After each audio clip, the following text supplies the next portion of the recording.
Hey sewing friends. So I'm working in my sewing room tonight. I'm working on an Elmwood skirt, and if I had remembered to use the most basic, the simplest sewing technique, I could have saved myself messing up this waistband and possibly ruining some expensive fabric, and then save myself the time and energy of having to unpick the waistband and redo it. That's what I'll be doing tonight. So let me explain to you what happened. So I'm making this Elmwood skirt, which is a pencil skirt from the Cashmerette Club. And the fabric that I'm using it's a really nice Italian wool from Britex Fabrics. Now, admittedly, I'm not real thrilled with the color, but I have the fabric. I'm trying to sew from my stash, and actually I think when it's all said and done, it's going to be an attractive looking skirt, just for the fact that it's actually such a nice looking fabric. I don't know how it shows up on camera, but it is just a very nice woolen kind of business looking fabric. So anyhow, I was doing fine until I had to put the lining in, or attach the lining to the skirt. And the way they have you do it is you take the lining and the lining waistband and you attach it to the skirt, and here's the skirt waistband. Now, on the inside you can see this is the lining waistband, and you can see it is not interfaced, but the waistband that's on the skirt, and which will be on the outside of the skirt, it is interfaced. And if you look at the uninterfaced, you can see there's just a little bit of stretch in there. Not a lot. I think this material is like 97% wool and like 3% lycra or elastane. And I did use a tricot interfacing, but it doesn't really give any on this waistband. There's really just no stretch at all. Yet this top one without interfacing does have some stretch to it. So I had pinned together, right sides together, had put the waistband together and was lining up my side seams here. And I start sewing it, and I notice that the uninterfaced waistband is kind of elongating. And I don't want to say it's stretching, but it's definitely elongating so that my side seams are no longer matched together. And if I were to keep going, the lining waistband would probably finish a good ½ inch longer than the skirt waistband. And I tried adjusting my tension. I pulled down, my walking foot and tried using my walking foot, and I had my awl, my handy dandy trusty awl here, and I'm trying to, smooth the fabric in to the feed dogs or to the presser foot to keep it even. And I didn't do a very good job, because let me show you what happened. First of all, I got this tuck in the waistband. I didn't realize it until I was finished. And then here are my side seams on. So this is the side seam of my lining, and this is the side seam of the skirt. So that's a good ½ inch, I guess, that's off. And then as I move down the waistband, I see I have another tuck. And then here again, you can see that my waistbands my side seams don't line up with each other. So I finished this, and I thought, you know what? It's lining, it's on the inside. Is anyone really even going to see? So I went ahead and continued, and I even went ahead and understitched the lining.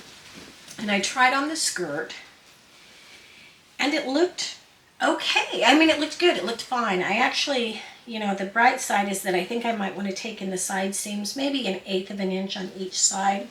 I'll have to think about it. But as I'm trying it on, I'm realizing that if I were to leave the lining as it is, that would not be good craftsmanship.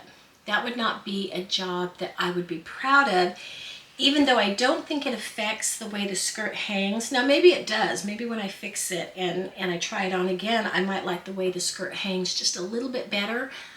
But I don't know that anyone would really notice the difference, except I would know the difference.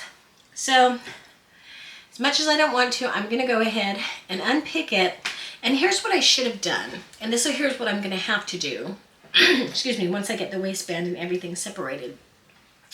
When I realized that the uninterfaced waistband was sort of elongating, and I don't want to use the word stretching because it wasn't like I was pulling it at all. Excuse me. I should have stopped and gone to my iron and got the steam and sort of used the steam to sort of shrink the uninterfaced one, because lots of times when you're using fabric like rayon or viscose or something that that you need to do your stay stitching on, especially because this is a curved waistband, the pieces are curved, so there is a little bit of bias, so there might be it might stretch out of shape as you're working with it or as you're sewing with it. So I should have used the steam to shrink it and then help mold it back to the shape of the top waistband.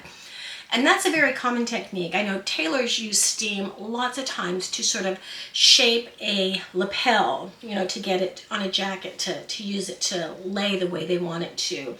And that's actually something I learned from Claire Schaefer in her videos and her books that I have, is that you can actually use steam to sort of shrink a fabric back to the size of the original pattern, because it does sort of shrink out. But it does sort of stretch out. But the second thing I should have done, in fact, I should have done this from the beginning. I should have done it from the beginning. I shouldn't have even started, the waistband. I should have put the right sides together, matching up my side seams, and then I should have hand basted the waistline. Especially when I saw that it was stretching out. So I'm going to be spending the night unpicking this, putting it all together, and then I'm going to hand baste, which seriously, is that not the simplest, most basic of sewing skills? And I think it's one that I know I underutilize a lot. I know the few times when I think about it or when I slow myself down and really apply myself, when there comes to something that's either really fiddly or really intricate, I've oftentimes just said, I'm going to baste this in place first and then sew it. Or sometimes I baste it in place and then hand stitch it because it's just so intricate, it's not going to work in the machine. And that's what I should have done with this waistband. And the irony is that this morning I woke up, I was having my cup of tea in the morning, which I like to do, wake up, have a hot cup of tea. And I was watching Lifting Pins and Needles, Karina from Lifting Pins and Needles, and she was showing some shorts that she made. And it was not really a sew along, but she was demonstrating how she made it, and she had gotten to her waistband, and it was one where you fold, you have your waistband and you fold over the seam allowance, and then you stitch in the ditch. And in looking at her video, you could see, and she even mentioned that she hand basted it down. Now, I don't think she was having the same problem as, the two pieces sort of not matching up or one stretching. But because she wanted the waistband to stay in place and, have her side seams match, she took the time to just hand baste. And you know what? How long does that take? How much work is it really? And of course, her shorts turned out beautiful if you happen to see the video.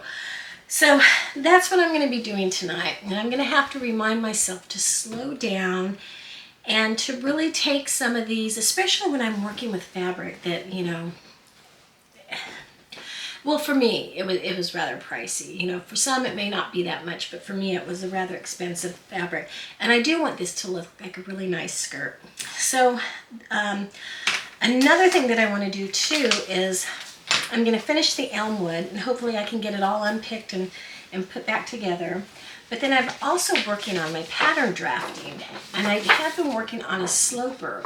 And what I want to do is make a skirt. I don't know that I have a lot of this material. I don't know that I really want 2 skirts out of this, but maybe I will get the same fabric in another color, and I want to make, I'll finish the Elmwood and then make a skirt from the sloper that I've done from my pattern drafting, and then compare the fit on the two to see if maybe doing a sloper really is the best way to get a good fit, or if it makes that much difference. Maybe the difference is so slight that it's not worth it to go to all the trouble of drafting a sloper. I don't know, but I'm curious to see how it turns out. And if you're curious too, go ahead and hit the like and subscribe so you'll go ahead and see what happens when I make my my sloper skirt. But that's all I have for tonight. I just thought I'd tell you guys, don't forget the hand basting. It's just an important step that I know I forget all the time. I'm so anxious to get my garment done and to see what it looks like and be able to wear it. But sometimes I rush and I don't take the time to truly enjoy the process of sewing, which I do. I love slow sewing. It just gives me such an inner peace. So I need to slow down, remember my hand basting, and that's all I have for tonight. So I hope you guys are having a good day, and I will see you next time. Bye.